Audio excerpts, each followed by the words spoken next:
Hi friends, welcome back to my kitchen. Today we are fermenting one of my very favorite things to ferment, and that is garlic dill pickles.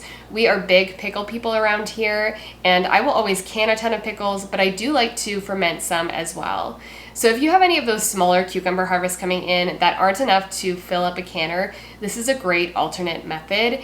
And I really think that the key to crispy pickles is preserving them just about as quickly as you can after picking them. So I like to get them preserved right away. I don't want to wait until I have enough to fill up a canner. And this way you also get the added benefit of not having to heat up your house when it's really hot out like it is here.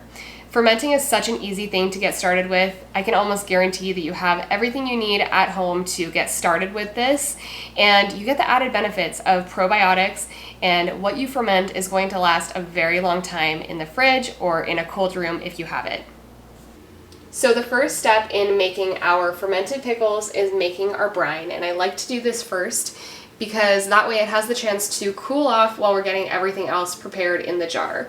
So to a small pot, I am adding 2 cups of filtered water, and my base brine recipe is 4 cups of water, or 1 quart, and 2 tablespoons of sea salt. So I add about 2 cups of water to a pot, and then I will add in 2 tablespoons of sea salt. So just enough water to make sure that the salt dissolves really well, and then we will add this back into the jar and top it off with cool water so it cools down just a little bit quicker.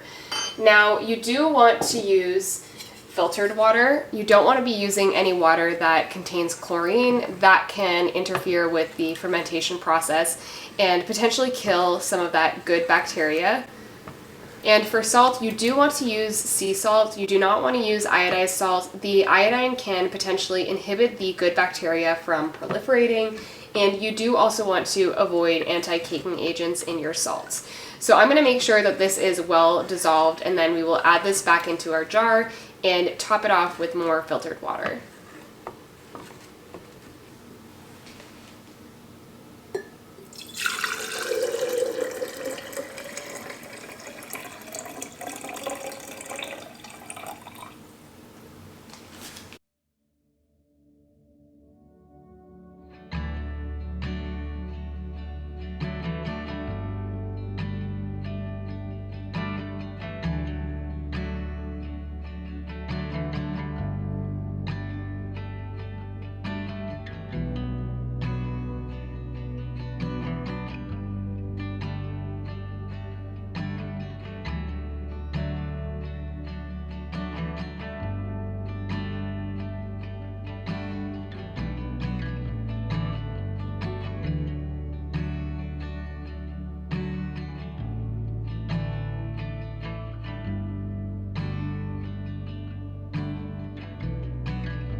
So we have our brine all ready to go. I just topped it off with some cool filtered water, and all else that you're going to need are your cucumbers, some dill, some garlic, and if you wanted to, you could do some peppercorns or caraway seeds, or even hot peppers if you wanted some spicy pickles, or you could just leave it really simple and do just the cucumbers and the brine.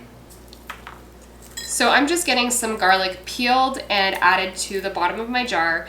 These garlic cloves are a little bit on the small side, so I am just going to be doing probably 4 cloves, but you can do as much or as little as you prefer. And I'm adding those to the bottom of my jar. You want to make sure that everything that you are fermenting with is nice and clean. The salt in the brine is going to prevent the bad bacteria from taking over, and it's going to allow that good bacteria to produce. So I'm going to be adding some dill to the bottom of my jar as well. I've got a couple of these little dill heads, but I'm also going to do just a sprig of fresh dill as well. And then we're going to be adding in our cucumbers. So you have the option to do this however you like. You could chop this into rounds, you could slice them. I am just going to leave them whole because that is our preference. And I'm just trimming off the ends on those.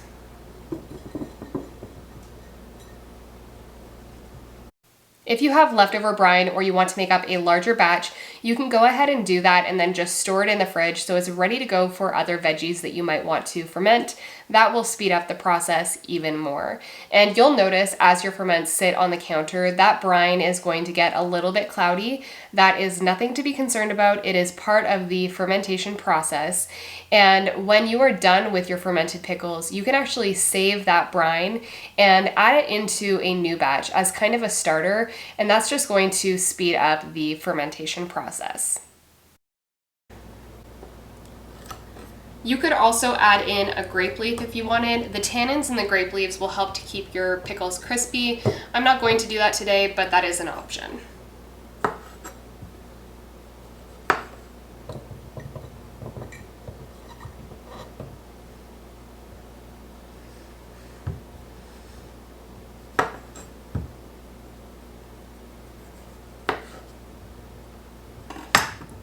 This guy is kind of oddly shaped, so I am going to cut this guy up.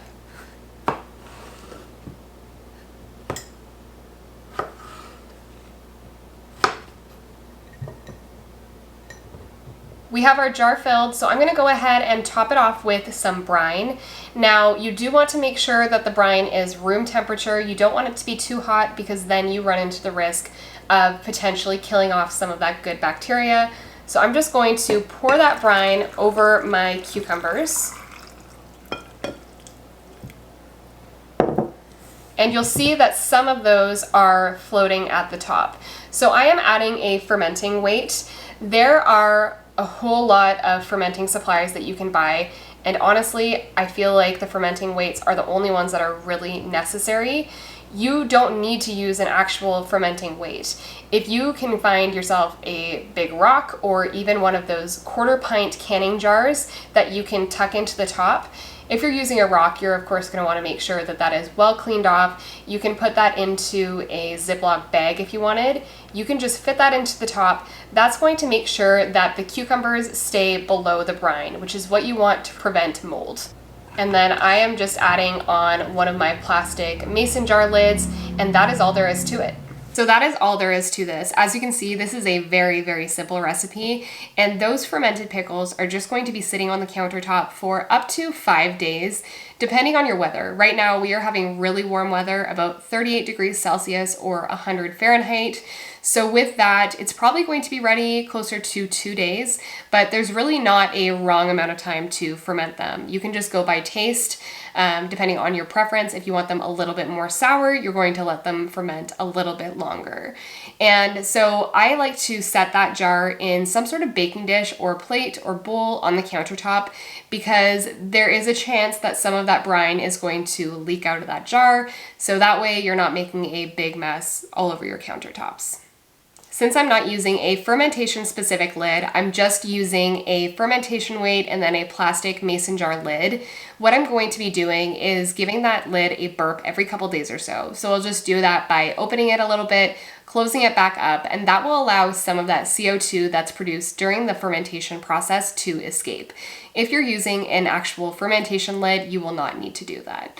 So I love to ferment all sorts of things. I can't wait for some of the jalapenos to be ready so I can get some of those going, sauerkraut, all sorts of things. So if you're interested in seeing more of that, I would love to hear from you in the comments down below, or if you have some fermenting recipes you'd like to share with me, I'd love that as well. Thank you guys for watching.